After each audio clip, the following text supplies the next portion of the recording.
Tá ligado quando você pega um jogo pra jogar e aquela experiência vai explodindo na sua mente a cada hora nova de jogo? E você vai ficando com aquela sensação de, cara, eu preciso contar isso pras pessoas, as pessoas precisam jogar isso. Isso é um game que vale meu tempo. Ele se separa dos outros games em termos de experiência. Pois é, The Plucky Squire, ou nosso Escudeiro Valente em português, se tornou um dos jogos mais aguardados do ano, furando a bolha dos jogadores indies e pegando a curiosidade de todo mundo devido à sua criatividade e beleza que foi mostrada nos trailers e previews. Lá em junho eu já tinha tido a oportunidade de jogar um pouco do jogo, mas agora jogando a versão de PC na íntegra. Tenho pra vocês aqui o veredito da equipe Coelho no Japão e finalmente chegou a hora de compartilhar com vocês. E o que eu tenho pra dizer pra vocês antes é, assiste essa análise até o final. Esse é um daqueles games, tá ligado? Então, olá meus amigos, eu sou o Coelho no Japão.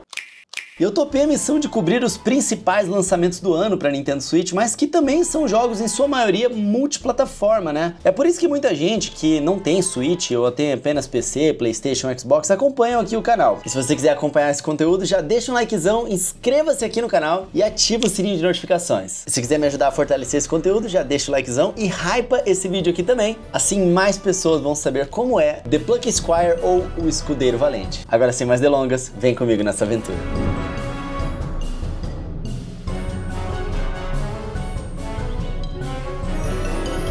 Antes da gente começar, uma dica: se você quer comprar um Nintendo Switch ou um jogo, ou um desses jogos aqui, você pode simplesmente me perguntar onde é que ele tá mais barato. O grupo de WhatsApp está aqui na descrição, onde eu dou dicas, ajudo todo mundo que tá precisando e indico jogos em promoção pra você nunca precisar pagar caro. Quer comprar, mas não sabe aonde? É só perguntar pra gente, ou então checar o site nintendobarato.com.br, que é o site da minha equipe, que tem um bot inteligente que busca os menores preços do Brasil para o Nintendo Switch e tem indicações também dos micro SD cards, os jogos corretos e mais adequados e onde eles estão mais baratos de comprar também. Toda a curadoria feita manualmente e a gente coloca essas informações todas ali, ó, no grupo de Telegram, no grupo de WhatsApp e também no Instagram, galera. É só entrar aqui no canal de transmissão. Aqui tem todas as informações. Tanto no Nintendo Barato quanto nos grupos, é só você mandar uma DM, cara. Diz o que você precisa, a gente manda o linkzinho de volta pra você poder comprar, sabendo que você vai estar comprando o mais barato, recebendo a melhor indicação e em locais 100% de confiança. Links do Nintendo Barato e dos grupos de promoção estão aqui na descrição.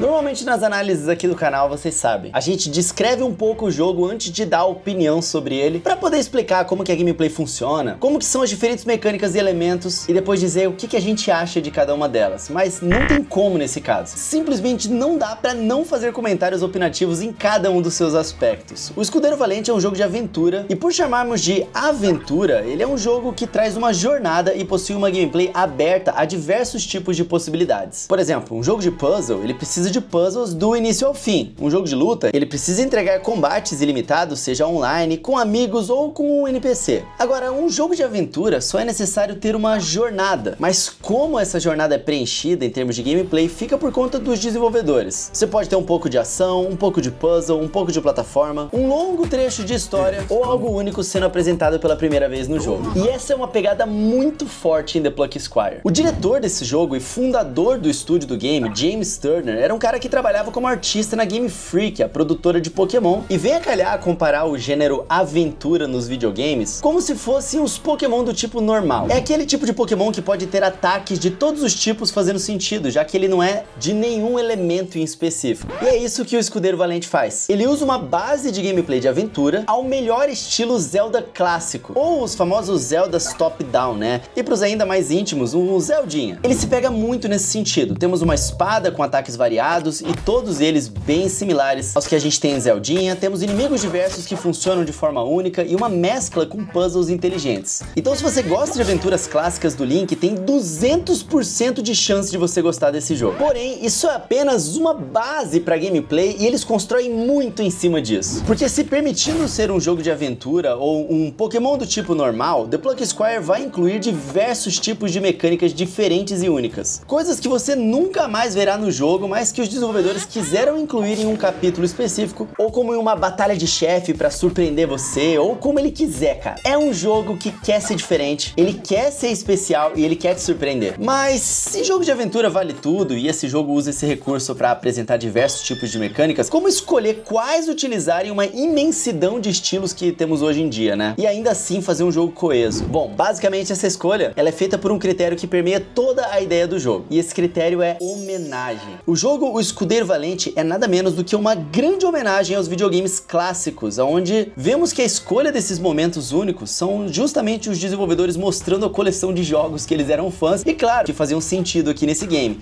Isso mostra mesmo na história do game em si. Se você quer saber o enredo de The Plucky Squire, ele é basicamente um feijão com arroz de um jogo como Zelda. Mas ele não tenta inovar nesse sentido justamente porque ele quer ser um jogo que é especial por homenagear os jogos da infância em uma época onde as histórias eram justamente esse feijão com arroz, sabe? Ele quer contar uma história clichê de um herói que é um escudeiro valente. Ele é herói com H maiúsculo, e isso é justamente o que ele é. Nós, como jogadores, vamos acompanhar a sua jornada clássica como um herói que vai enfrentar um vilão que é simplesmente um vilão clássico mesmo. Isso tá no título do jogo pra não enganar ninguém. Porém, o jogo sabe ser criativo nisso, porque esse clichê de herói vencendo vilão é retratado de uma forma genial no jogo, gerando acontecimentos também geniais, e é isso que surpreende a gente, essa simplicidade atrelada à criatividade em cada um dos momentos que eles colocaram pra nós jogadores que apreciamos os jogos clássicos, caras, nos surpreendermos, e também como uma forma de cativar, de repente, as crianças também de hoje em dia em muitas dessas experiências que a gente já tinha vivido no passado. A narrativa é algo que é melhor ser descoberta ao jogar mesmo, e por isso eu não vou entrar em detalhes aqui, mas saiba que o enredo, os personagens, os diálogos e os eventos do jogo são bons e contribuem pro jogo ter a qualidade que tem, tanto que estamos tirando mais detalhes da análise e falando pra vocês aqui o clássico é bom, galera, confia, sério. Eu não quero estragar a experiência de vocês, então apenas confia em mim quando eu digo isso. Mas resumindo, é uma homenagem representada em uma clássica aventura de jornada do herói, mas que trabalha esse clichê de um jeito absurdamente criativo, tanto na gameplay quanto na história. Por fim, nessa homenagem nos games, disparadamente a empresa mais homenageada é a Nintendo, e não apenas pelo jogo ser como base um Zeldinha, mas nos momentos únicos que ele tem mesmo, vários são referências a jogos da Nintendo. O nintendista é o gamer que mais vai aproveitar esse jogo aqui facilmente. Eu vou te falar, cara, a Nintendo tá aqui, ó, na história dos videogames. Todos os grandes desenvolvedores de games são fãs de Nintendo. Por isso mesmo o cara que é hater da Nintendo hoje em dia, ele é um pouco nintendista também, queira ele aceitar ou não. Mas deixa eu contar um pouquinho mais pra vocês agora sobre as ideias malucas desse jogo.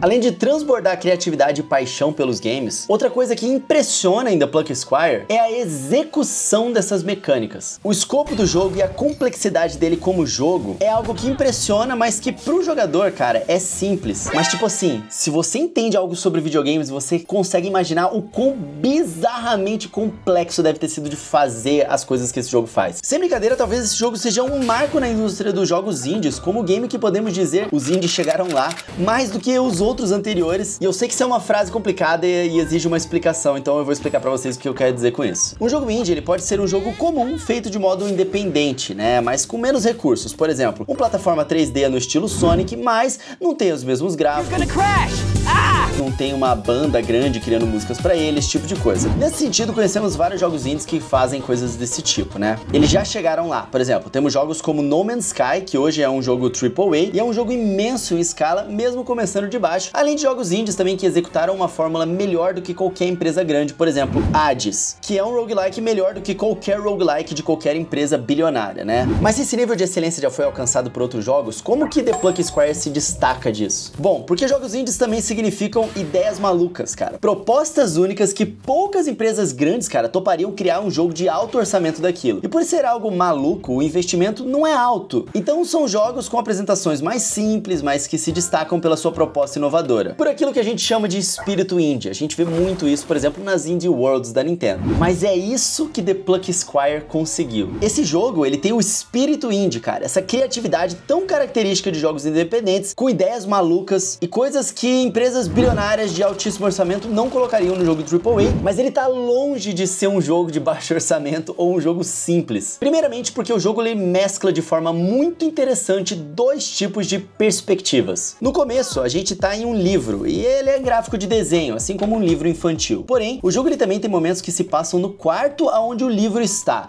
O nosso personagem ele sai do livro e ele explora o, entre aspas, mundo real do jogo. E agora, em um gráfico completamente diferente, bem mais realista, com elementos cartunescos, um estilo próximo a de um Pikmin, por exemplo. E é legal porque a gameplay ainda é familiar, porque é o mesmo tipo de gameplay que você tem em 2D, você também tem agora em um mundo 3D. Porque mesmo no modo realista, cara, no 3Dzão, ele basicamente ainda é um jogo meio que top-down. É como se o jogo alternasse entre Zelda Link's Awakening original e o remake de Nintendo Switch. Pronto, é basicamente isso. Então é uma mudança de perspectiva, essencialmente, embora existam sim elementos exclusivos para cada uma delas. Tem coisas que só acontecem no modo desenho e coisas que só acontecem no modo realista, digamos assim. Por exemplo, o modo desenho ele se passa no livro que vai virando as páginas. Então, nesse modo, a progressão ela funciona como salas, né? Em linguagem de videogame, você tem um conjunto de pequenos cenários onde a ação ou puzzle acontece somente ali naquela página. E aí na próxima página é justamente, bom, já é outra fase, já virou a página, é outro assunto, vai acontecer outra coisa. Já no modo realista, cara, você tem algo mais unificado. É como uma fase grande, ela tem começo, meio e fim, porque ela se passa no quarto. Tipo assim, não no quarto todo, é sempre ali na mesa onde fica o livro, numa estante, esse tipo de coisa. Você não chega a explorar o quarto inteiro. É realmente apenas na onde o livro ele tá parado, né? Isso é uma das coisas criativas que o jogo faz também. Mas eu não vou dar spoiler pra vocês. Nisso já dá pra ver que ele é um jogo mais ambicioso ou com mais sucesso na sua execução do que a maioria dos jogos indies. Porém, o jogo ainda traz mecânicas muito complexas em termos de programação mesmo. Tipo, coisas que você se pergunta, cara, como é que eles fizeram isso funcionar dessa forma no jogo? É curioso como que a franquia Zelda parece permear o jogo em todos os sentidos, porque essas mecânicas te chocam assim como em Zelda Tears of the Kingdom, por exemplo, choca de como eles programaram essas paradas, cara. Então se você é um programador de games e você tá vendo esse vídeo aqui, confiram esse jogo porque tem muita coisa que vai te surpreender. Eu sei que eu tô evitando citar exemplos, porque novamente, cara, é um tipo de spoiler. Eu quero que vocês tenham a surpresa da descoberta, eu preciso que vocês confiem em mim aqui, e não é um jogo tão longo ali, são cerca de 10 horas de gameplay, todas elas com coisas diferentes acontecendo, então eu quero deixar essa surpresa com vocês. Mas só pra vocês terem uma noção, o jogo ele se passa em duas perspectivas, né? Então, só que tem hora que uma dessas perspectivas começa a influenciar a outra, vamos assim dizer, cara. Enfim, é sério, cara, se você adora mecânicas de gameplay criativas e chocantes, como a gente vê em jogos indies como Cocoon, por exemplo, joga esse jogo aqui, ele é simplesmente genial nesse sentido. E por fim, é importante falar dessa execução, porque por mais que o jogo tome muitas soluções criativas para problemas de desenvolvimento, quando se está numa equipe pequena, cara, o que deu pra caprichar, claramente eles capricharam. E o melhor exemplo disso tá na localização do game. O jogo ele tem um narrador da história e aqui ele é dublado pelo Mauro Ramos. Contemplou a escuridão apavorante do duto,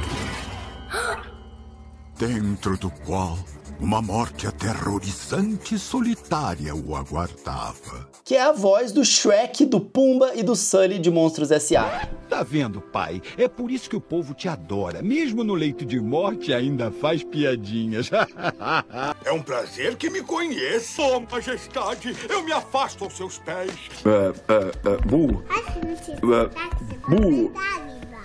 Ah, olha só, sabe, Galera, tá incrível a versão em português. Além disso, a tradução tá impecável e com fases, com piadas, esse tipo de coisa que só fazem sentido no nosso idioma mesmo. Sabe aquela coisa de isso aqui tá mais do que traduzido, ele tá localizado? Pois é. E com certeza isso aqui foi uma trabalheira inacreditável pra fazer, porque o próprio jogo de palavras faz parte das mecânicas do jogo. E um game que tem várias línguas diferentes deve ter sido um pesadelo pra programar cada uma dessas mecânicas pra funcionar com palavras diferentes em diferentes línguas. Como a parte desenhada se passa em um livro, o texto é mais do que um texto, ele é um elemento da direção de arte em si e também do level design. Sério, é simplesmente um dos melhores trabalhos de localização. Além disso, o jogo ele é muito polido, a dublagem, a animação, a direção de arte, que jogo redondinho, cara. E nos créditos dá pra ver que o estúdio em si, chamado All Possible Futures, é um estúdio relativamente pequeno, tem menos de 50 pessoas, mas é um jogo que parece ter sido feito por uma Nintendo da vida, sem brincadeira. É um jogo que mirou muito alto pra um estúdio pequeno fazendo seu primeiro jogo. Todo mundo da All Possible Futures é extremamente competente e deu o seu melhor, e isso é muito visível quando você tá jogando o jogo. Sabe, quando você sente que tem uma coisa especial ali, isso descreve bem The Plucky Squire.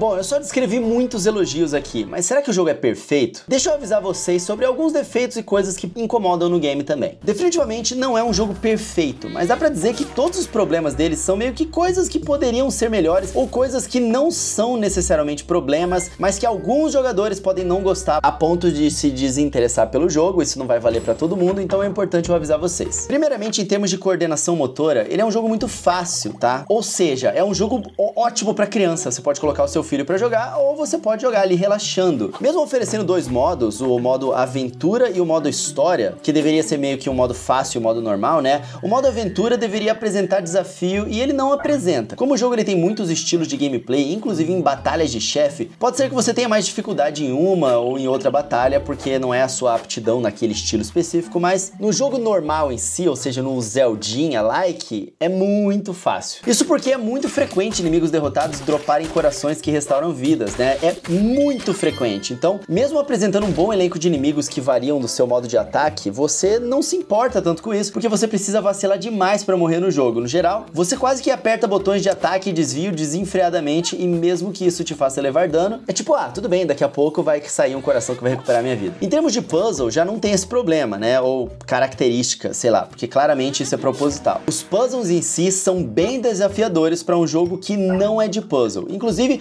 tem coisas tão geniais que são apresentadas no game que algumas pessoas podem até ficar com uma sensação de eu acho que eu ia até preferir se esse jogo fosse inteiramente de puzzle. O level design do jogo é maravilhoso, mas a progressão e principalmente o alinhamento das duas coisas não é tão maravilhoso assim. Eu vou explicar. Geralmente o jogo ele vai subindo de nível, né? Ele vai ficando cada vez mais complexo com o tempo, porque ele entende que o jogador ele tá ficando mais experiente e dominando mais as mecânicas do jogo. Cocoon é o melhor exemplo possível disso. Aquele jogo traz puzzles absurdamente complexos, mas que o jogador não sente dificuldade porque ele é didático e bem degrau por degrau, digamos assim, né? Porém, no The Pluck Squire isso não acontece tanto. Por exemplo, um dos puzzles mais difíceis do jogo tá ali no começo pro meio do game, não no final. E à medida que você vai avançando, inimigos fortes são esquecidos no churrasco e inimigos fracos retornam mais do que deveriam. A duração dos capítulos também é meio desproporcional. Tem capítulo que não chega a durar nem 10 minutos de gameplay e outros capítulos que duram mais de 1 hora, e aí começam a cansar um pouquinho. Honestamente, cara, nada disso frustra a ponto de desanimar alguém de jogar o jogo. É realmente uma prestação de contas sobre coisas que o jogo poderia melhorar. E eu tô tentando catar pelo em ovo aqui pra poder encontrar problemas, pra poder relatar pras pessoas que podem se incomodar com isso. Então, falando ainda da progressão, o jogo ele brilha apresentando novidades na gameplay, mas falha em apresentar novidades permanentes. Você tem mecânicas novas que ficam pro resto do jogo, poderes novos ou equipamentos novos, vamos assim dizer, porém eles estão concentrados mais nos puzzles. No combate, por exemplo, é quase que o mesmo desde o início do jogo até o fim dele. Novamente, tirando os trechos que trazem mecânicas únicas, só que essas mecânicas são únicas, elas estão apenas ali e depois que elas acabam, você volta pro básico de sempre. Então, no geral, cara, o combate do jogo ele acaba sendo algo fraco, porque o jogo é fácil, então tem poucos inimigos, até mesmo poucos chefes que realmente dão trabalho. E 2, porque ele não ganha adições relevantes ao longo do jogo. Fora que um aspecto que incomoda no combate é que ao atacar várias vezes, no combo, o personagem ele dá uma andadinha pra frente, digamos assim. E nisso ele pode acabar encostando no inimigo que você tá atacando e aí você leva dano. Sendo bem técnico pra quem conhece, tem uns probleminhas de hitbox, principalmente quando a gente tá no modo realista, né, o modo de plataforma 3D. Mas novamente, dificilmente é algo que vai estragar o jogo pra você, porque assim como, sei lá, jogos do Kirby é muito mais sobre a criatividade e a felicidade de você estar explorando aqueles mundos e aquelas mecânicas e sendo surpreendido, do que de fato a satisfação de jogar pra ter um desafio. Por isso que eu digo que isso não necessariamente é um problema, é uma direção que eles escolheram pra esse game. Mas definitivamente não jogue The Pluck Squire por causa do combate, tá? Não jogue pela ação do jogo, porque aí sim você não vai achar ele um bom jogo. Jogue ele pela aventura, pela surpresa, pelos puzzles e pela mistura de todas essas e um pouquinho de cada coisa. Por fim, cara, a trilha sonora do jogo é sim boa e ela exerce o seu papel em cada momento do jogo, passando aquele sentimento necessário. Mas ela não é marcante, ela não acompanha o resto do jogo. E isso eu digo porque a parte visual é tipo 10 de 10. A direção do game é 10 de 10. A gameplay tem uma coisa ou outra ali que é um problema, mas é tipo um 9 de 10. Daí chega da música, um 7,5 de 10, talvez. 8 de 10, se eu for legal. Novamente, é uma música boa, mas você vai se sentir satisfeito com a sonorização das cenas, dos cenários e tudo mais. Mas não são temas que depois você vai colocar pra ouvir no YouTube ou lembrar com muito carinho, assim como você com certeza vai lembrar de todo o resto do game.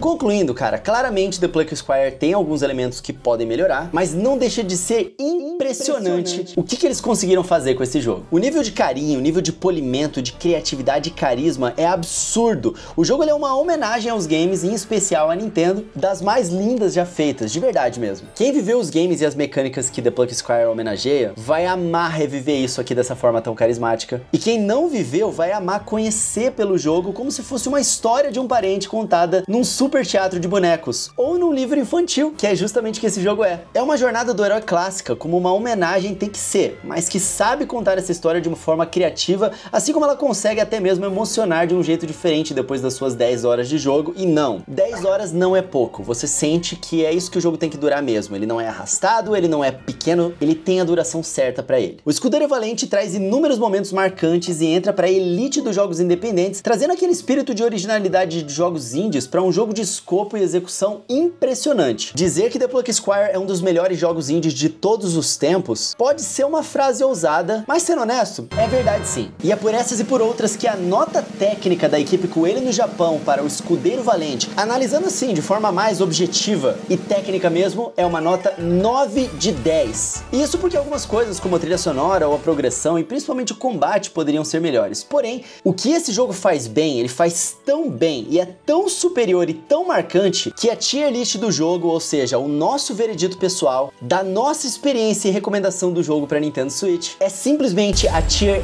S+, a tier mais alta possível, e que significa que esse jogo não é apenas um jogo de Elite lançado esse mês, um jogo de Elite lançado esse ano, está entre os melhores jogos disponíveis para essa plataforma. Porém, tenho que avisar para vocês aqui, essa aqui é uma tier provisória. Essa é a experiência que a gente teve com o jogo, mas, como eu falei no início desse vídeo, jogamos ele no PC, que foi a maneira que deu para jogar antecipadamente. Depois de jogarmos a versão do Switch, aí sim vamos bater o martelo no nosso vídeo mensal de tier list aqui no canal. E sim, vai ter vídeo de gameplay mostrando como que o jogo está rodando no Nintendo Switch. Então ativa o sininho de notificações para não perder esse vídeo quando for lançado, esses dois vídeos, né, da tier list e também da versão de Nintendo Switch do jogo. Mas eu digo para vocês, cara, eu tive uma conversa pessoal ali com o James Turner e eu tô bem confiante de que eles vão trabalhar bem nessa versão de Nintendo Switch e muito em breve a gente vai descobrir, então fiquem ligados aqui no canal. Se eu posso te pedir uma coisa, cara, é simplesmente não ignore esse game, dá uma atenção pra ele, esse é um dos que vale a pena.